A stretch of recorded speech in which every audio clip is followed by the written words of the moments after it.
March 28, 1945, 1640 hours. Outside a shattered German town, Western Germany. Snowmelt turns the roadside into gray mud. Burned-out half-tracks still smoke. Somewhere nearby, an American Sherman idles, its engine ticking like a clock that refuses to stop. A German officer stands rigid in the open, greatcoat torn, boots soaked through. A Wehrmacht commander, coloneled by rank, his pistol holstered but useless now. Behind him, his command post is finished. Telephone wires hang like dead vines. Maps are smeared with ash. His men are gone, scattered, captured, or dead. Across the road, U.S. Third Army soldiers form a loose semicircle. M1 Garands at low ready, faces hollow with exhaustion, eyes sharp with victory. They'd been moving for weeks without pause, crossing rivers, smashing roadblocks, outrunning their own supply lines. Then the jeeps arrive. Dust, mud, the snap of a whip antenna. General George S. Patton steps out. Ivory-handled pistols, polished helmet, mud on his boots anyway. Patton does not hurry. He studies the German officer like terrain, measuring elevation, resistance, weakness. The war around them feels suddenly quiet, as if it's holding its breath. An interpreter steps forward. Words are exchanged, formal, cold. The German commander refuses to surrender. His voice does not shake. Then he says it. "You'll have to kill me." The sentence lands heavy in the damp air. American soldiers tense, fingers tighten on triggers. This is how last stands end. This is how it usually goes. Patton does not respond. He stares at the man, long enough for discomfort to bloom, long enough for doubt to creep in. Somewhere behind them, artillery thumps in the distance, Third Army rolling east, unstoppable. The German officer waits for rage, for a pistol, for a shouted order. Instead, Patton smiles, and everything changes. Patton steps closer, not fast, not angry, close enough that the German officer can see the dust caked into the seams of his gloves, the lines carved deep into his face by years of war and pressure. Close enough to feel that this is not a performance. The interpreter hesitates, waiting for instructions. Patton waves him off. "I understand him just fine." The German commander stiffens. This was not expected. Nothing about this moment is unfolding the way it should. There should be shouting, threats, a final pointless burst of gunfire. Patton studies the officer again, his posture, his insignia, the way his eyes flick not to Patton, but past him, east, toward nothing that can save him. "You think dying here makes you honorable," Patton says calmly. "It doesn't." The words land harder than any insult. Behind them, an American tank clanks forward, just enough to remind everyone how completely the balance of power has shifted. The ground vibrates. The German officer does not turn around. Patton gestures toward the wrecked command post. "Your radios are silent. Your artillery is gone. Your flanks are open. My infantry is already past you." A pause. "You're not holding the line," Patton continues. "You're standing in the way of history." The German officer clenches his jaw. He knows this is true. His last reports came hours ago. Since then, nothing. No resupply, no orders, no retreat authorized. Berlin is far away now, and silent. Patton lowers his voice. "I'm not here to kill you," he says. "I'm here to end you." Confusion flickers across the German's face. Patton turns slightly, indicating the American troops behind him. These men will move on whether you live or die. The only question is how many of your soldiers die after you. The snowmelt drips from a shattered roof. Somewhere, a rifle bolt clicks nervously. The German commander swallows. This is not surrender by force. This is something worse. Patton leans in. And when this war is over, he says quietly, the men who chose survival will be the ones who get to explain themselves. For the first time, the German officer looks uncertain. The war he believed in is gone, and Patton knows it. The German commander exhales slowly. It is not relief, it is calculation. Around them, the battlefield waits, engines idle. American riflemen hold their positions, fingers tight on triggers, eyes locked on the German line. No one speaks, no one moves. The commander finally turns his head just enough to look back. His men are exhausted, weeks without sleep, ammunition counted round by round, faces hollowed by hunger and retreat. These are not soldiers preparing for a final stand. These are men running on discipline alone, and discipline is fragile when belief collapses. Patton sees it instantly.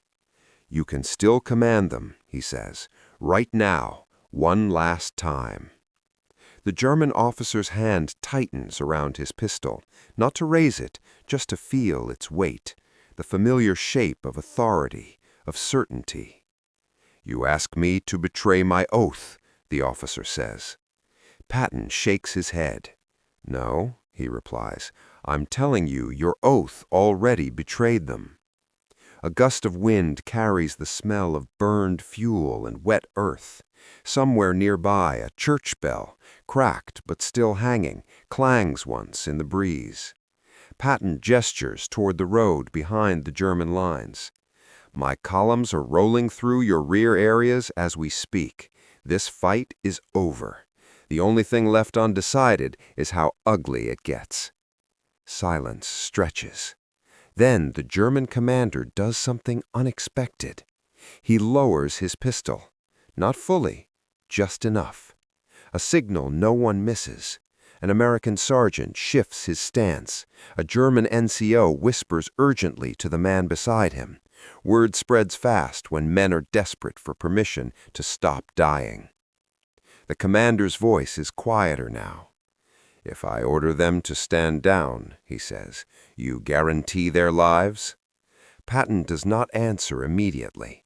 Instead, he looks at the soldiers, American and German alike. Then he nods. As prisoners of war, alive. The German officer closes his eyes.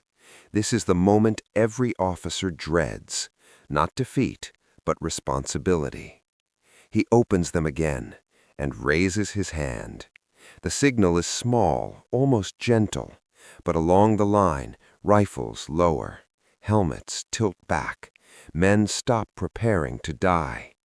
Patton watches it happen, knowing something few commanders ever admit aloud.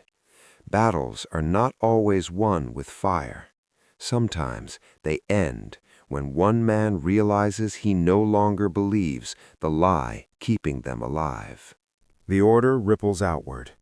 One by one, German soldiers step forward from cover, hands raised, weapons laid carefully on the ground as if placing something fragile to rest. Rifles first, then machine guns. A panzer crew climbs from a camouflaged hull, faces streaked with oil and grime, eyes blinking like men surfacing from deep water. No shots are fired.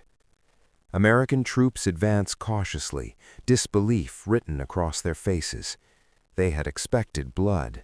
They had braced for it. Instead, they are handed silence. Patton does not smile. He knows how thin this moment is. A single crack of gunfire could unravel everything, a nervous finger, a misunderstood order. He stays visible, mounted high, his presence anchoring the scene. The German commander stands rigid beside him, watching his own army dissolve, not in panic, but in surrender. This is how wars truly end battles, Patton thinks. Not with glory, with exhaustion. U.S. military police move in, firm but controlled, herding prisoners into columns. Names are taken, units identified. The scale becomes clear. Thousands of men neutralized without a firefight. Ammunition stocks captured intact. Vehicles seized. A pocket erased from the map in an afternoon. A staff officer leans in close to Patton. "Sir," he says quietly, "this could have cost us days." Patton nods. "And lives," he replies.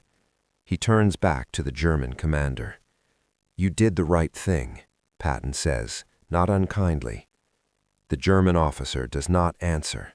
His shoulders sag just slightly. The weight he has carried for years finally slips off, replaced by something colder, uncertainty.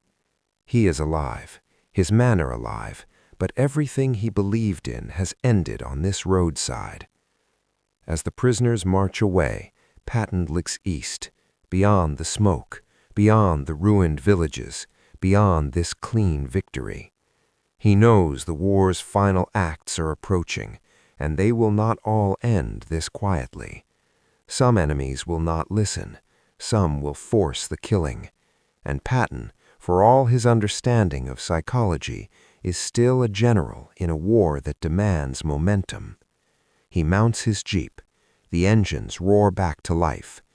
Because mercy may win a battle, but the war will demand something far harsher before it is done. April 1945, Southern Germany. The front keeps moving, but the moment lingers.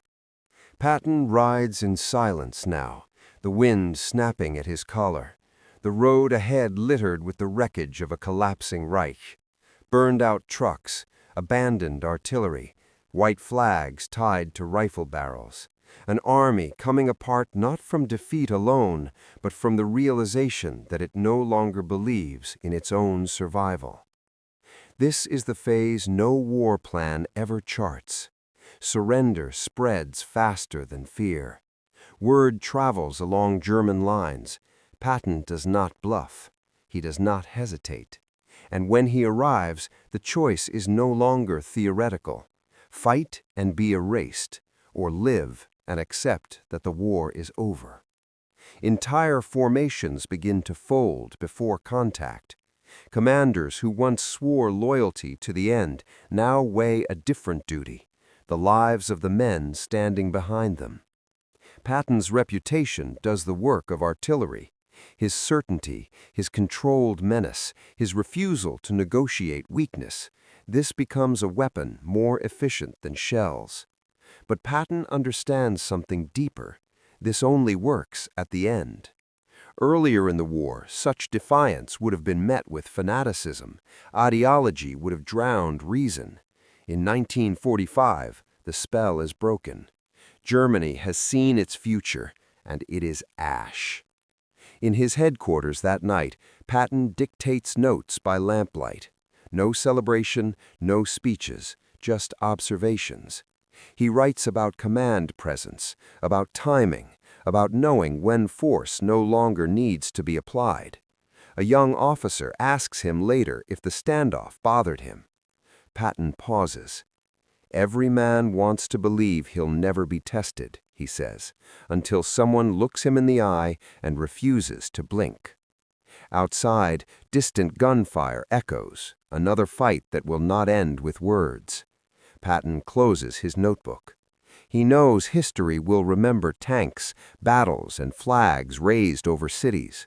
But this moment, when a war ended for thousands of men because one general understood the power of certainty, this moment will never make the maps. And yet, it saved lives.